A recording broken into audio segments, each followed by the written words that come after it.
السلام علیکم ورحمۃ اللہ وبرکاتہ۔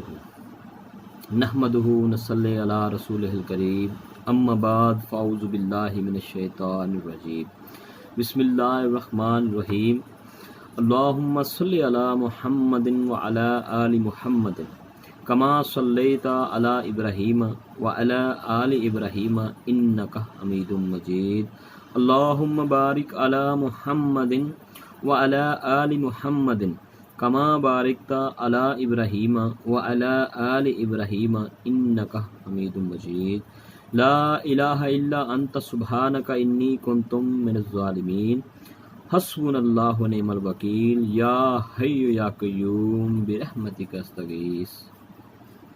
جناب اعلیٰ، آج ٹاپک ہے کہ اسلام میں تکبر کی پہچان کیا ہے۔ اسلام میں تکبر کی پہچان یہ ہے کہ نبی کریم صلی اللہ علیہ وآلہ وسلم نے ارشاد فرمایا کہ جس کے دل میں رائی کے دانے کے برابر بھی تکبر ہوا جنت میں نہیں جائے گا۔ تو صحابہ پریشان ہو گئے۔ کہا یا رسول اللہ صلی اللہ علیہ وآلہ وسلم کہ بعض اوقات ہماری خواہش ہوتی ہے کہ ہمارے کپڑے اچھے ہوں، ہماری جوتیاں اچھی ہوں، ہم بن ٹھن کر رہیں، اور ہماری خواہش ہوتی ہے کہ یعنی اپنے آپ کو سنوار کر رکھیں، اچھے کپڑے پہنیں، اچھے جوتے پہنیں، اچھی طرح بال کو کنگھی وغیرہ کر کے رکھیں، یعنی کہ خوبصورت نظر آئیں، یہ ہماری خواہش ہوتی ہے۔ تو آپ صلی اللہ علیہ وآلہ وسلم نے ارشاد فرمایا کہ تکبر یہ نہیں ہے، اصل میں تکبر یہ نہیں ہے، اللہ بھی خوبصورت ہے اور خوبصورتی کو پسند فرماتا ہے۔ تکبر یہ ہے کہ جب تم کو حق بات پتہ چلے اور تم اس سے عنایت کرو۔ تمہیں پتہ چلا ہے کہ مسلم اور بخاری میں لکھا ہوا ہے کہ نماز کا طریقہ رفع دین سے ہے، تو اس کے بعد جب تمہیں پتہ چل گیا اور تم نے تحقیق کر لی، تو اس کے بعد بھی اگر تم اس پر عمل نہ کرو گے اور اکڑ جاؤ گے اس بات پر، تو یہ ہے تکبر، انا میں آ جاؤ گے۔ جیسا کہ قرآن مجید میں لکھا ہوا ہے ایاک نعبد و ایاک نستعین، اور اس کے بعد جب تمہیں پتہ چل جائے کہ قرآن مجید میں لکھا ہے کہ ایاک نعبد و ایاک نستعین، کہ مدد بھی اللہ سے ہی لینی ہے غیب میں، اور دعا بھی اللہ سے ہی مانگنی ہے، اور اس کے بعد بھی اگر تم اپنی دعاؤں میں بابوں کو پکارو گے اور کسی کو رب کا شریک ٹھہراؤ گے، تو پھر یہ ہے حق بات سے عنایت کرنا۔ اس کے بعد حق بات سے عنایت کرو گے، یہ تکبر بن جائے گا، اور دوسروں کو حقیر سمجھنا یہ بھی تکبر ہے۔ تم بن ٹھن کر رہو، کوئی مسئلہ نہیں ہے، صاف ستھرے کپڑے پہنو، اچھے کپڑے پہنو، اچھی جوتیاں پہنو، خوشبو لگاؤ، سب کچھ کرو، لیکن جب تم کسی نارمل کپڑے پہننے والوں کو حقارت کی نگاہ سے دیکھو گے تو پھر تم ہو جاؤ گے متکبر۔ اصل ڈیفینیشن یہ ہے تکبر کی۔ اس لیے اسلام نے اس بات کو پابند کیا ہے۔ ایک امریکن مسلمان ہوا اور اس کی ایک کتاب ہے جس کا مفہوم یہ ہے کہ سرے تسلیم خم کرنا۔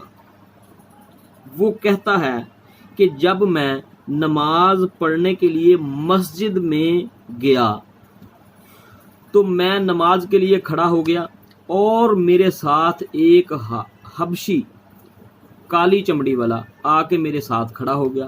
میں تھا چٹی چمڑی، سفید، اور جب وہ کالی چمڑی میرے ساتھ کھڑا ہوا اور میرے پاؤں سے جب پاؤں ملایا اس نے، اور جب آدمی رکوع میں جاتا ہے تو جب پاؤں کو دیکھتا ہے تو انسان کے اندر یہ تو تھوڑا کینہ آتا ہے کہ میرے پاؤں اور اس کے پاؤں کالے ہیں، اصل میں وہ بات یہ سمجھانا چاہ رہا ہے کہ جب وہ پاؤں میرے پاؤں سے ملا تو اس سے رب نے میرا غرور توڑا۔ اسلام مسلمانوں کی جمعیت ہے نماز پڑھنا، اور جب نماز میں کھڑے ہوں تو کوئی بڑا کوئی چھوٹا، کوئی امیر کوئی غریب، کوئی علیحدہ نہیں ہوتا، نماز میں سب برابر کھڑے ہوتے ہیں۔ کوئی بادشاہ ہے اور کوئی فقیر ہے ریڑی والا، وہ ایک ہی لائن میں کھڑے ہوں گے، جیسا کہ کھڑے ہو گئے ایک ہی لائن میں محمود و ایاز۔ تو اس بات سے اس نے یہ سمجھایا کہ اصل میں اللہ تعالیٰ نے میرا غرور توڑا ہے۔ مسلمان ہونے کا مطلب ہی یہ ہے کہ سر تسلیم خم کرنا اللہ کے سامنے، صرف اللہ کو نہیں ماننا، اللہ کی بھی ماننی ہے۔ اس کے بعد یہاں پر سب ہی عاشق رسول اس سنت کا نہیں پتا، بلکہ ان کے پاؤں ملائے، اور ان سے اگر کوئی بات نماز میں اگر کسی کے ساتھ آپ پاؤں ملائیں گے نا تو وہ آپ سے 2 فٹ دور ہو جائے گا، 2 فٹ دور کھڑا ہو جائے گا۔ جناب اعلیٰ صحیح بخاری کے اندر 725 نمبر حدیث ہے، اور اس حدیث میں الفاظ ہیں کہ جب نبی کریم صلی اللہ علیہ وآلہ وسلم ہماری صفوں کو سیدھا کرواتے تو ہمارے پاؤں سے جڑ جاتے کہ الفاظ ہیں حدیث کے اندر کہ پاؤں سے جڑ جاتا، اور جب پاؤں سے جڑ جائے گا تو پھر شیطان داخل نہیں ہو سکے گا اس میں سے۔ سنت کی بڑی حکمتیں ہیں سر، ان کی قدر کریں۔ اللہ خوبصورت ہے اور خوبصورتی کو پسند فرماتا ہے۔ جناب اللہ یہ بن سنور کر رہنا آپ ضرور رہیں، لیکن بننا سنورنا اسی طرح ہے جو نبی کریم صلی اللہ علیہ وآلہ وسلم چاہتے تھے، اپنی مرضی کا ٹینشن نہیں۔ وہ ایک بہت پیاری حدیث ہے، آپ سنیں گے تو جھوم اٹھیں گے۔ وہ حدیث ہے سنن ابو داؤد کے اندر کہ ایک صحابی تھے، ان کا نام تھا حریم السادی۔ وہ بڑے ہی فینسی صحابی تھے اور نبی پاک صلی اللہ علیہ وسلم کے بڑے ہی لاڈلے ترین صحابی تھے۔ بڑی لمبی زلفیں رکھی ہوئی تھی انہوں نے، اور بہت ہی خوبصورت کپڑے پہنتے تھے جو پیچھے سے زمین پر رگڑ رہے ہوتے تھے، اور بہت ہی لاڈلے صحابی تھے نبی کریم صلی اللہ علیہ وسلم تھے۔ تو نبی کریم صلی اللہ علیہ وآلہ وسلم نے ان کو ڈائریکٹ کچھ نہیں کہا، آپ نے صحابہ اکرام کی محفل میں کہیں ذکر ہوا تو آپ صلی اللہ علیہ وآلہ وسلم نے فرمایا کہ حریم تو بہت ہی اچھا آدمی ہے، بس 1-2 کام کر لے اور اس جیسا تو کوئی بندہ ہے ہی نہیں۔ صحابہ اکرام نے پوچھا وہ کیا؟ بس ایک اپنے بال چھوٹے کروا کے کانوں کی لو تک کر لے، اور دوسرے اپنے تہمت کو یا جو کپڑے پہنتے تھے وہ ان کو گھٹنوں سے اوپر کر لے، اگر آدھی پنڈلی تک کریں تو پھر تو کیا ہی بات ہے۔ صحابہ اکرام نے نبی کریم صلی اللہ علیہ وسلم کا یہ پیغام ان تک پہنچایا کہ نبی کریم صلی اللہ علیہ وآلہ وسلم نے آپ کی بہت تعریف کی ہے، بس یہ 2 کام ہائی لائٹ کیے ہیں۔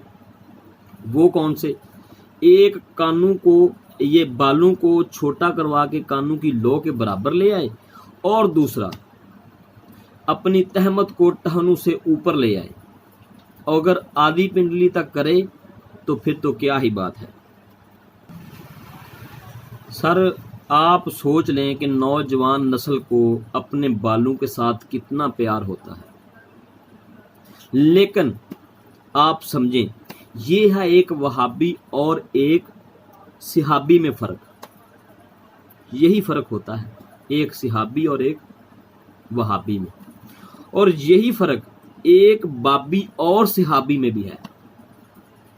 آپ بابوں کے پیچھے چلنے والے ہیں اور صحابہ اکرام نبی کریم صلی اللہ علیہ وآلہ وسلم کے فرمان کے پیچھے چلنے والے تھے۔ آپ کی مسلمان عورتوں کو آخری دم تک پردے کی اہمیت سمجھانی پڑتی ہے، لیکن نبی پاک صلی اللہ علیہ وسلم کے زمانے میں ان صحابیات کو نبی پاک صلی اللہ علیہ وسلم کی ایک بار بتائی ہوئی بات، ایک بار بتایا کہ پردے کا حکم آ گیا ہے تو انہوں نے کیا کیا؟ لبیک یا رسول اللہ، دوسری بات ہی نہیں کی، اسی دن سے پردہ شروع کر دیا۔ سر پھر آپ اپنا لیول دیکھ لیں کہاں پر ہے۔ وہ تھے سمینا و اطانا، سنا اور عمل کر لیا اسی وقت۔ حضرت حریم نے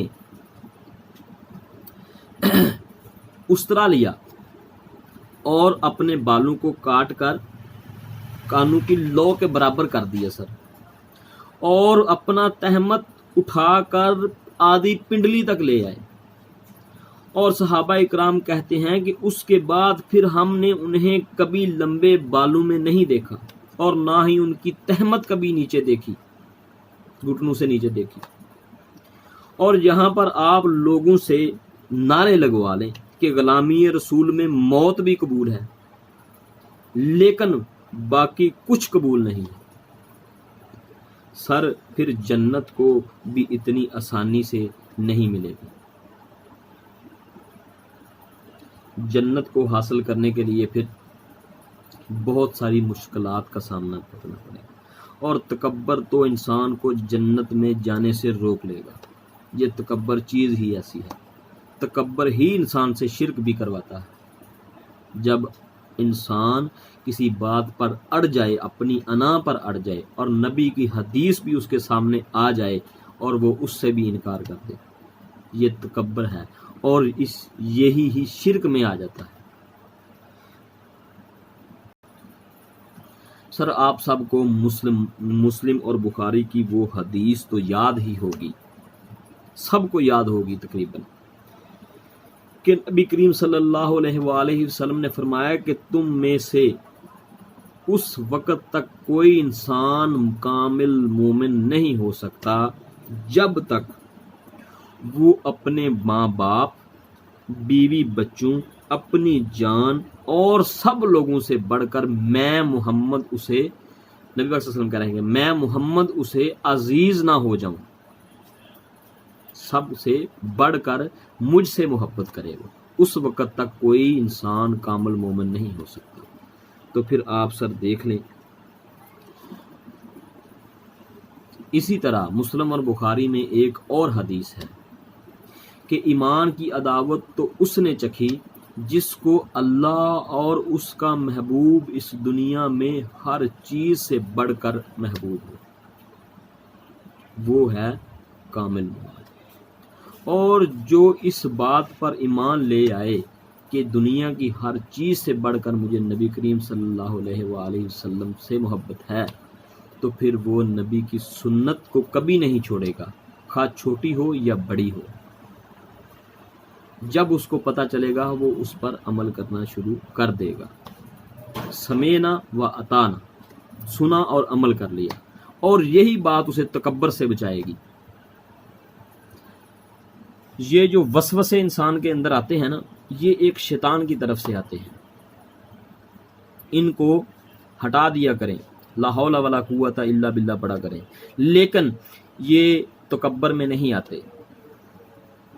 تکبر میں وہ ہے کہ جب انسان کو حق بات پتہ چل جائے اور وہ اس سے کنات کرے، انا میں رہے، اس پر عمل نہ کرے، یہ ہے اصل تکبر۔ وما علینا الا البلاغ المبین۔